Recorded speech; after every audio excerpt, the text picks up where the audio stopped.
I hear far too often to ignore that PlayStation has no games, or modern gaming sucks, and the more I've considered these takes and opinions, the more I've realized that I have to say I disagree. Sure, development times on large budget AAA games have only increased, leaving us with what feels like much less new to experience. And additionally, most PlayStation 5 games have either released cross-generation with PS4 or later end up available on PC, making it seem as though they truly aren't really console exclusive.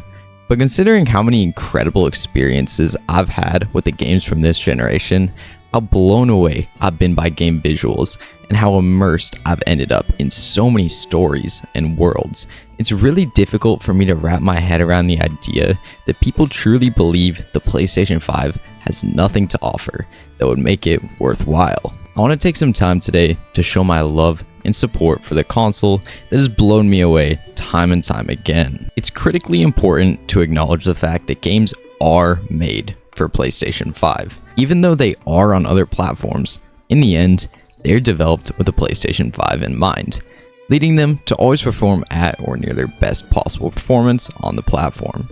Yes, you could argue that the value these games bring to the PS5 and subsequently the justification of even owning the console in the first place is hindered by the fact that most of them come to PlayStation 4 as well, and nearly all of the major AAA games published by Sony end up releasing on PC several months later.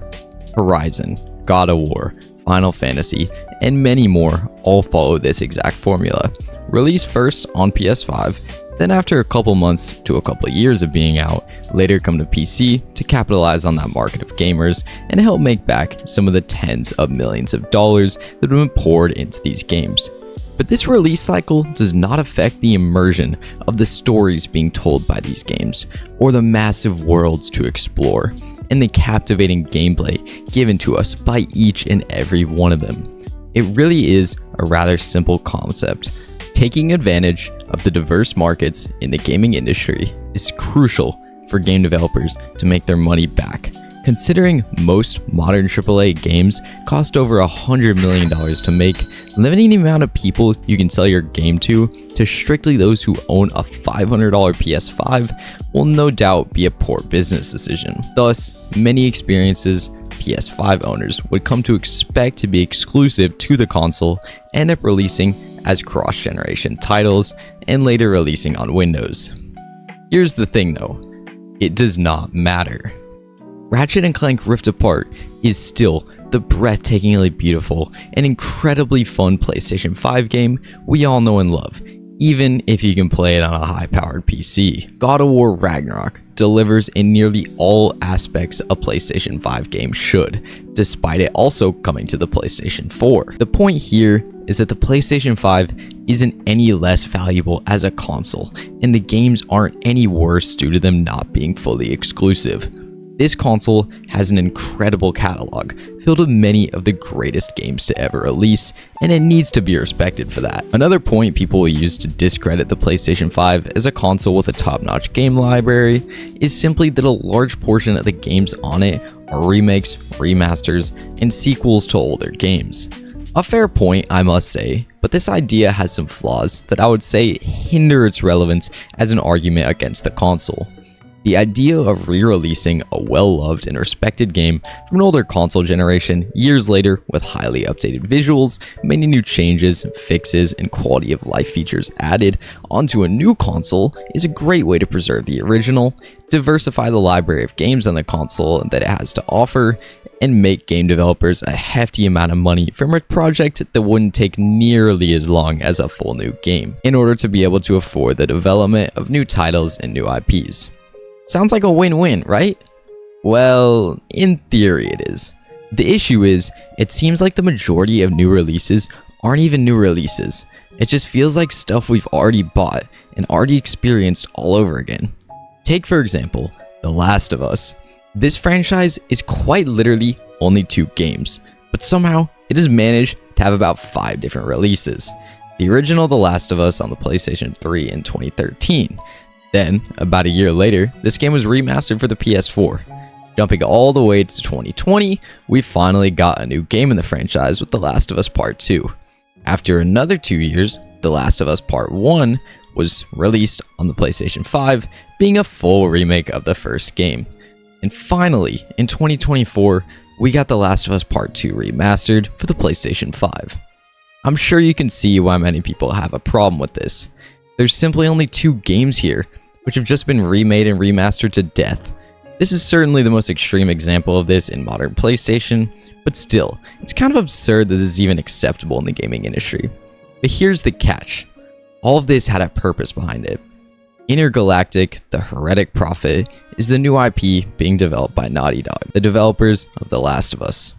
You see, new games just cost so much in this day and age, and new IPs are always a huge risk. So you almost have to understand where Sony was coming from releasing The Last of Us so many times. It's simply because people like the game, and Sony needs money to put towards new IPs. Making a game up to industry standards for the PlayStation 5 will cost dozens, if not hundreds of millions of dollars. And when we were talking about an entirely new franchise with new characters, gameplay, and storytelling, it really is a huge risk for the company. Because if it doesn't land, all that money is wasted, and nearly an entire console generation is wasted developing a game that didn't stick with an audience.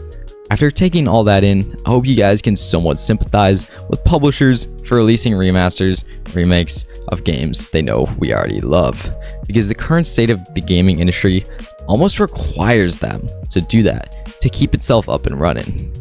Whether or not you respect re-releases of a game is really up to you, and I can't change your opinion. Personally, I do really enjoy them. Some of the classics would have just never been nearly as approachable for me if they hadn't been offered in modern HD graphics on a console I already had. These games really can offer a great way to experience stuff you no doubt would have otherwise missed out on. And they bring plenty of value to a console's library of games, further justifying your reason to own said console. I did briefly mention earlier that sequels were also somewhat frowned upon nowadays, which frankly really does baffle me. I know for certain that if Spider-Man 3 was announced today, came out tomorrow, and it was just as great as the first 2, I would still love it. I have no problem with franchises reusing characters, game mechanics, and gameplay loops they know already work, because that's what I'm there for.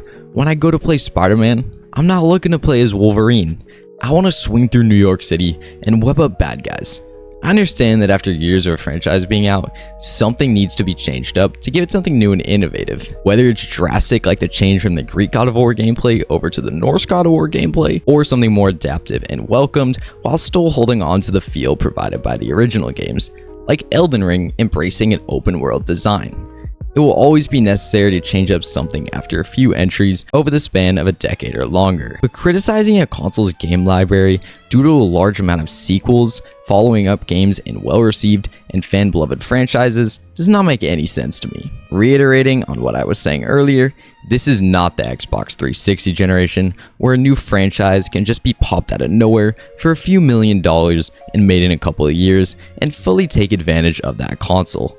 Game development just isn't the same anymore, so I really can't blame developers for sticking to making new games in established franchises which they know will sell well, have familiar faces and brand recognition, and fans have love and respect for.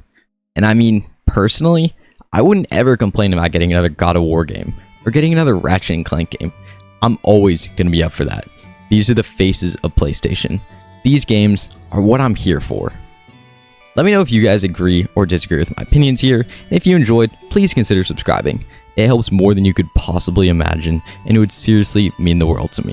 See you all next time.